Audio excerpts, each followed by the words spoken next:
Washington, AP, a fractious U.S. House handed President Joe Biden a marquee victory Friday by approving a roughly $2 trillion social and environment bill, as Democrats cast aside disputes that for months had stalled the measure and hampered efforts to sell their priorities to voters. Lawmakers approved the legislation 220 to 213 as every Democrat but one backed it, overcoming unanimous Republican opposition.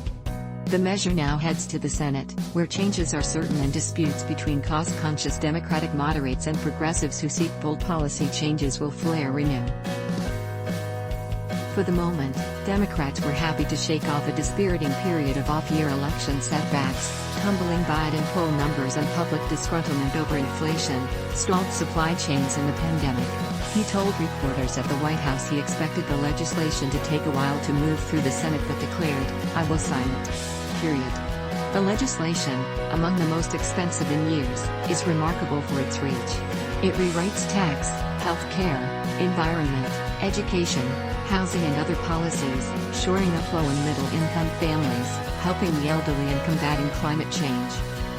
Most of it would be paid for with tax boosts on the country's highest earners, biggest corporations and companies doing business abroad. That includes new surtaxes on people earning over $10 million annually and a corporate minimum tax.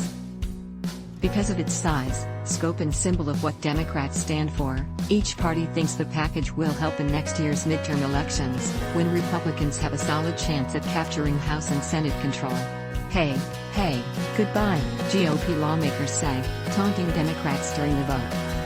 Republicans call the measure a waste of money that will worsen budget deficits, overheat an inflation-battered economy and show voters that Democrats can't resist ever larger government.